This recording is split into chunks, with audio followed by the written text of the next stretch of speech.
But first... Can you remember when you were younger? Did you want something and long to have it? Yes, I remember.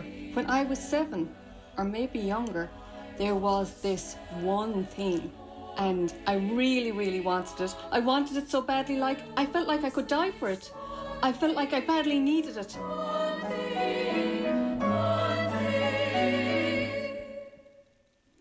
An extract there from a new piece by Maiden Voyage Dance called Turnabout. The words are those of local children, set to music by composer Elaine Agnew, and interpreted by a group of socially distanced dancers under choreographer Jennifer Rooney. I spoke to Jennifer and the poet Olive Broderick, who compiled the text. She told me how she came to be involved. They came and they said, oh, we want to explore the theme of hope, sort of the journey of hope, the journey from, kind of have that first glimmer of a want of something and what happens, and then, kind of, can you hope too much? How, what happens when your hope begins to plummet, and how do you regain it? And also who is involved in the regaining of it, like who cares about what we hope for? And so I worked with St. Joseph's Primary School, St. Kieran's and Rathcoole very quickly in 1 week in November, because our turnaround time was quite quick. I said, kind of tell me about something you really, really wanted, but there was a stone in the road, let's say, with you having it, like what crossed your path and how did you sort yourself out and how did it end up in the end? And it was just such a beautiful, beautiful process. So Jennifer, Olive presented you with this beautiful text gleaned from the 10 and 11-year-olds. And you were then faced with the task of choreographing it, of translating it into movement and dance with adult professional dancers. So how did you respond to that challenge? For me, dance and movement comes directly from body language and gesture. So we used the words that the children created and put together with Olive. The originality of what they were coming up with was unbelievable. It was just so straightforward. We want pizza and fajitas. Like, the language was just gorgeous. Rather than take that in literal terms and put it on the stage, we played around with the emotion, the anticipation and the excitement leading up to an event, that, for example, Santa arriving and what he might bring and things like that. So yeah, you'll see glimpses of how the body responds to joy and excitement, and also the opposite of that, which is the despair and the disappointment, and how do we physically react to that. And was that interesting for your dancers to explore the thoughts of childhood, as it were? Yes, it actually was. It was quite a journey that they went on, because we had started off with just the 4 dancers and myself in the room exploring the idea of hope and the philosophy of hope and all of that. And then whenever we were faced with the innocence and the sort of straightforward nature of their hopes and desires, we regressed. And it's actually beautiful just to go back and explore how the excitement of hope and how it drives you forward sometimes, quite often. Did you want to go on stage? A quieter place to live? Who will not want to come home to you? Who will not want to come home to you? Did you want to fly high with no reindeer inside the sleigh?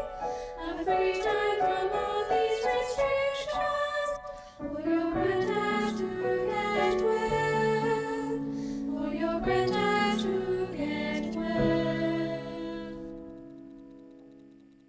And Jennifer, how important do you think it is for this age group to see their own ideas and thoughts reflected back in a show, and not just sort of adult stuff? Well, I think whenever we all go to the theatre or see a piece of art, we want to see either ourselves reflected in it in some way, or we want to be transported to somewhere and learn a story about something new or be challenged.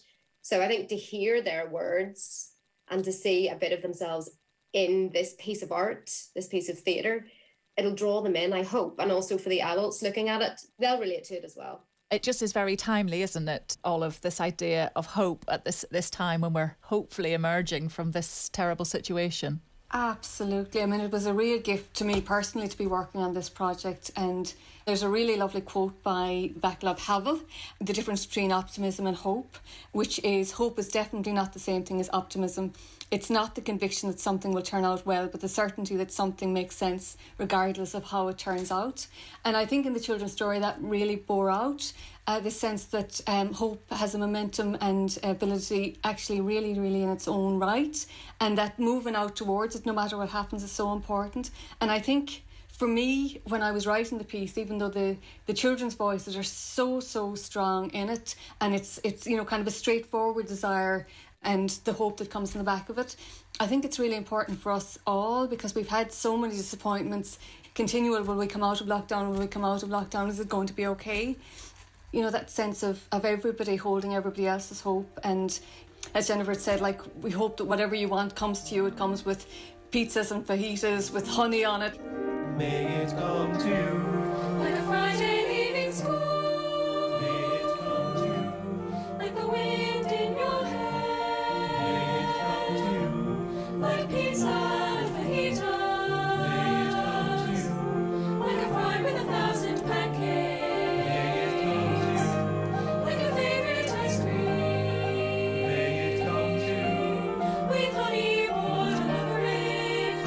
We wish you moms, dads, nanas, grandas, sisters, brothers, friends, to help you hold on to feeling hopeful. May it come to you. all your problems magically solved. May it come to you.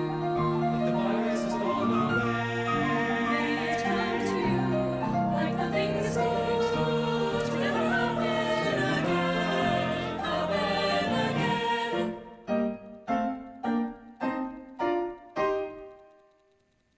Oh, sounds beautiful, doesn't it? I have a sudden yearning for fajitas.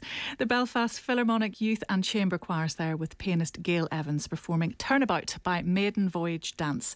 Our thanks to Olive Broderick and Jennifer Rooney. Free screenings will be available online as part of the Belfast Children's Festival, which starts tomorrow and runs until the 14th of March. Book your places now at youngatart.co.uk.